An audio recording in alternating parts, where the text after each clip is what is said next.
Jai Hind to all. Myself Mahendra Dutt Dwivedi, Assistant Professor EN Department, Ajay Kumar Garg Engineering College, Ghaziabad.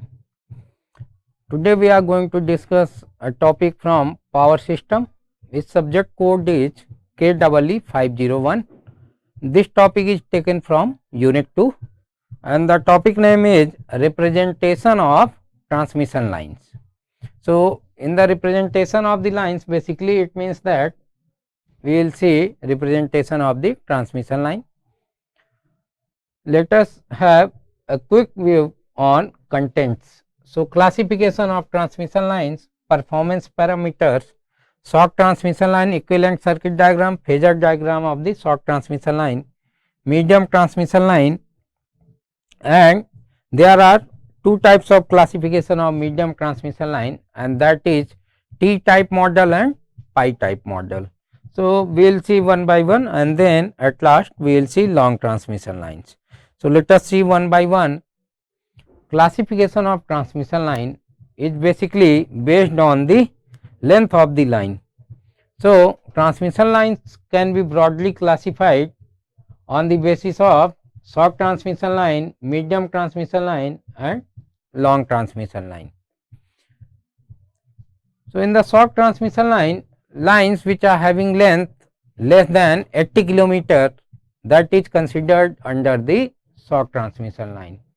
Operating voltage of this line is normally less than 20 kV.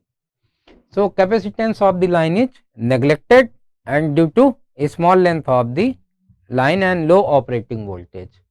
So, therefore, performance of a short transmission line is only depending on resistance and inductance. So, representation of a short transmission line is done using series connected resistance and inductance. Series connected resistance and inductance. Let us see medium transmission line 80 kilometer to 240 kilometers. So, any line having length between 80 kilometer to 240 kilometer will come under the category of medium transmission line, and generally operating voltage for medium transmission line is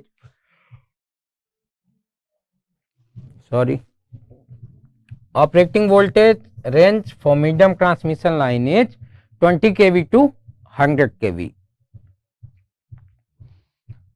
In the medium transmission line, charging current, that is capacitance charging current, cannot be neglected because it is having a sufficient length of the line, and therefore, capacitance due to sufficient length and operating voltage level will be more. So, the medium transmission line is represented by resistance in series with inductance, and in shunt capacitance is connected. There are three methods. Basically, there are two methods to represent the medium transmission line: nominal T method, nominal pi method. So, long transmission line is having length more than 240 kilometer and generally operating voltage is above 100 kV. Model of a long transmission line is uniformly distributed and it is distributed over the entire length of the line. We cannot consider a lumped model like a short and medium transmission line. Line constants are uniformly distributed over the entire length of a line and resistance and inductance are in series of an element. So, if we will see performance of the transmission lines, so basically we will see about the voltage regulation and transmission efficiency. Voltage regulation is due to line parameters like resistance, inductance, capacitance. A current carrying transmission line has a voltage drop and therefore, the receiving end voltage is less than the sending end voltage. Different between sending end voltage and receiving end voltage expressed as a percentage of receiving end and is called voltage regulation. So, mathematically if we will see, percentage voltage regulation is given by sending end voltage minus receiving end voltage divided by receiving end voltage multiplied by 100.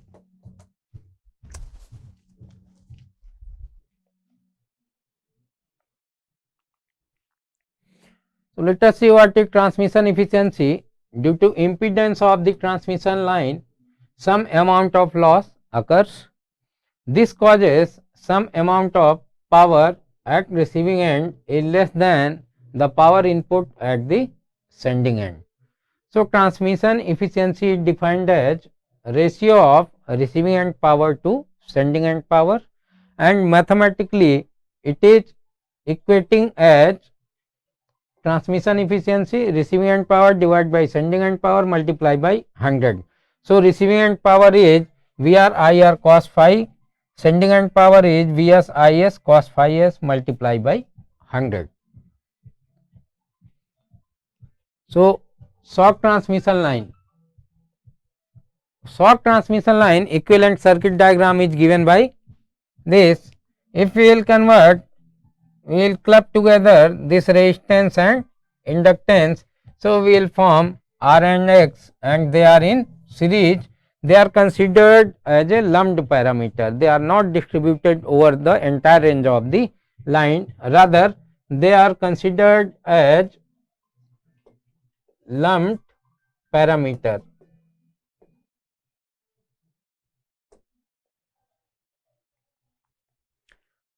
So, this is the equivalent circuit diagram. Now, if we will write down the voltage equation for this circuit, so we will find this equation where sending end current and receiving end current, they are in same direction, and since R and X are in series, therefore, sending end current and receiving end current is same,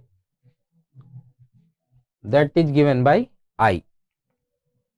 So, if we will find out ABCD parameter of the shock transmission line, so we have to equate the equation and convert the equation in terms of Vs and Is. So, if we will see, Vs is equal to this and Is is equal to Ir. So, comparing from this standard equation of the ABCD constant, so from there we can get the value of A as 0, B equal to Z, C equal to 0 and D equal to 1. So, A equal to 1, B equal to Z, C equal to 0, D equal to 1. So, in this way we get ABCD constant of the transmission line.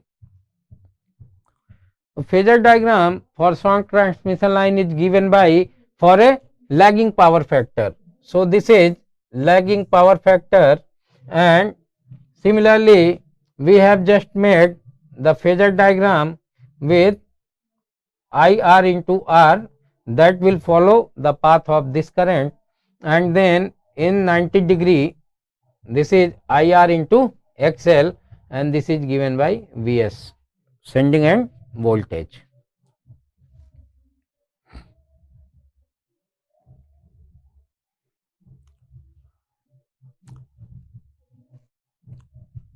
This is the power triangle diagram basically, where we can see IR and VR are being followed, and then IR into XL, this is given by Vs. So, this phasor diagram is for the leading power factor. Earlier we have seen phasor diagram for lagging power factor, because you can see receiving end current is leading from its receiving end voltage. So, let us see medium transmission line. So, a transmission line having more than 80 kilometer, but less than 240 or 250, whatever, is considered as medium transmission line.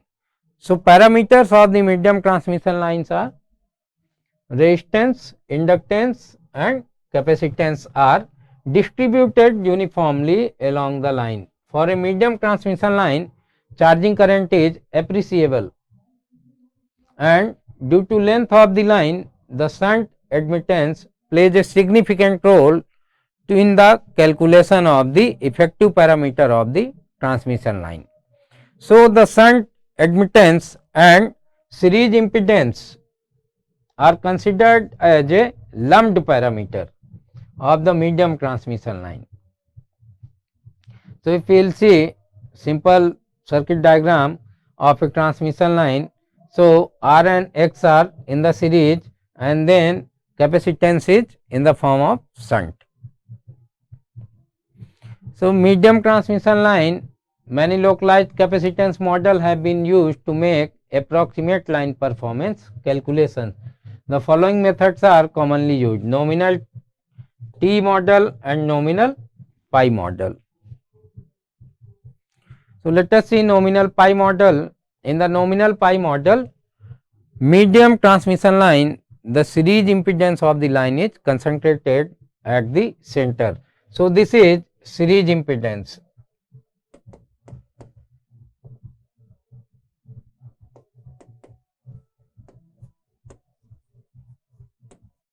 Series impedance.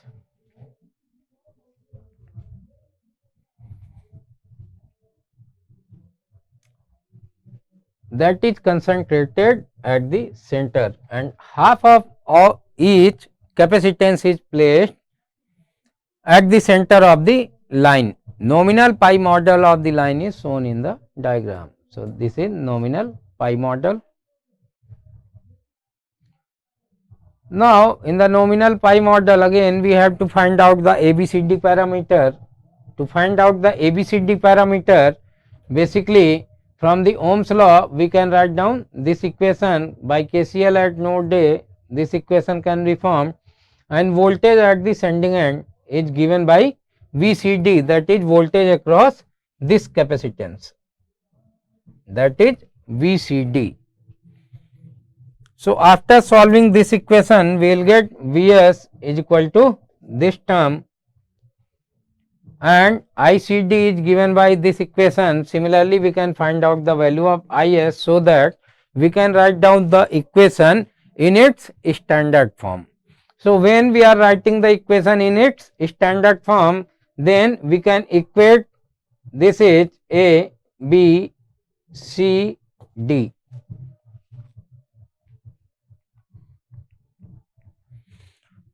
So, A equal to D and B equal to Z, C equal to Y. If we will write down AD minus BC,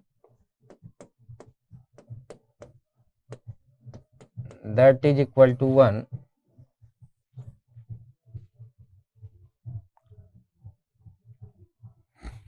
This is the phasor diagram for pi model. So, if we will see in the phasor diagram, we are having two shifts of the pure capacitance. Whenever pure capacitance is there, so shifting always takes at 90 degree. So, if we will see, we are now it is followed by the resistive current, and then this is the inductive part. This is given by Vs. Here we can always see these are the equations for capacitive current as well as Is and Iab. So, overall phasor is made by these values. Nominal T model. So, in a nominal T model of medium transmission line, series impedance is divided into two parts. So, we can see series impedance is divided into two equal parts, while the shunt admittance is concentrated at the center of the line. Nominal T model of a medium transmission line is shown in the figure. So, it is shown in the figure. We can see the shunt capacitance is concentrated and Z, these are distributed. So, Z by 2 and Z by 2. In the nominal T model, again we can look for the equations for voltage as well as current. So VAB is given by this equation, IAB is given by this equation. By Kirchhoff's current law, we can find out the value of IS. In this way, when we will find out the value of Vs and Is, so we can write down the standard equation and match the equation or compare the equation from its standard form. Thereby we will get the value of A, B, C, D.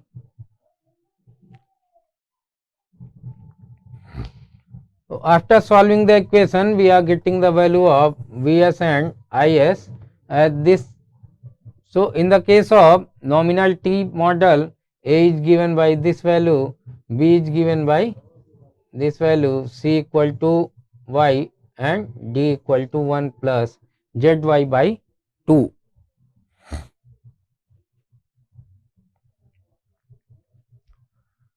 So A equal to D equal to 1 plus Zy by 2, B equal to Z multiplied by 1 plus Zy by 4, C equal to Y.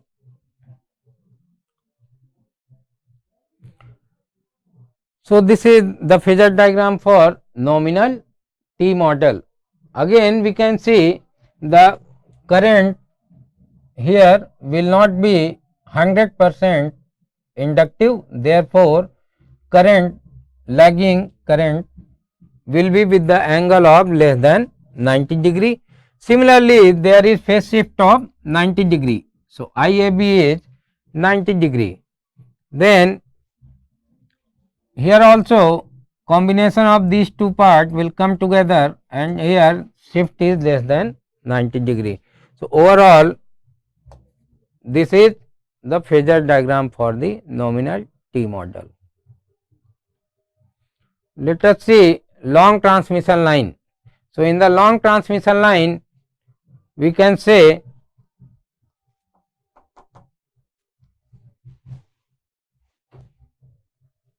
in the long transmission line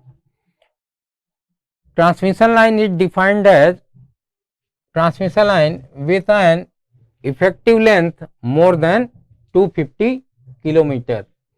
Unlike short transmission line, medium transmission line, it is no longer reasonable to assume that line parameters are lumped. So in the long transmission line, parameters are not lumped and each and every parameter of the line is present, like resistance, inductance,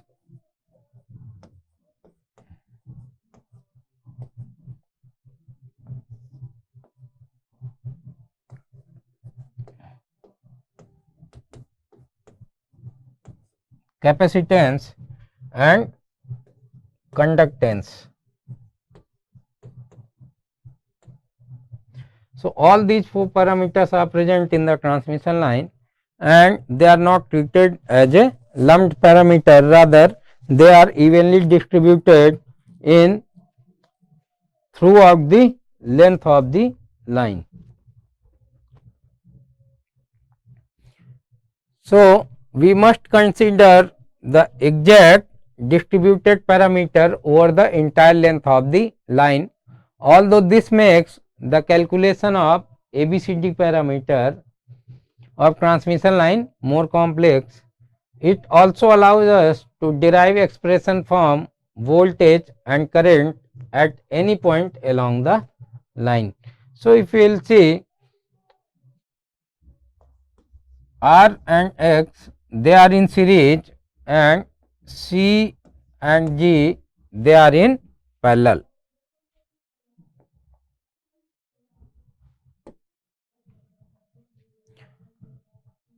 So this is a smaller section. Similarly, we will have another section.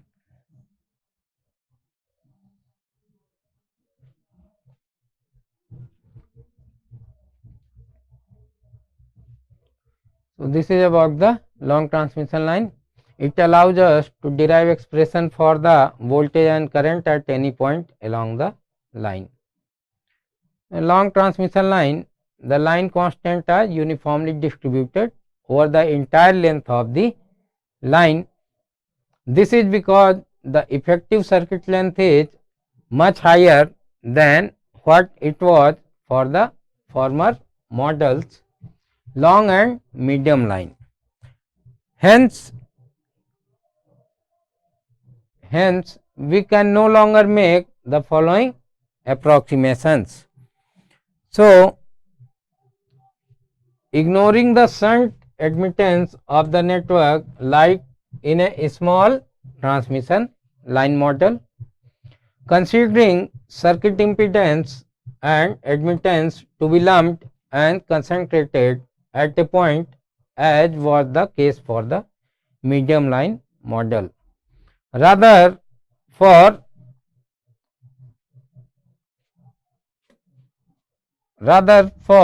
all practical reasons, we should consider the circuit impedance and admittance being distributed over the entire circuit length. As shown in the figure below, calculation of the circuit parameter for this region are going to be slightly more rigorous, as we will see here. For accurate modeling to determine circuit parameter, let us consider the circuit of the long transmission line.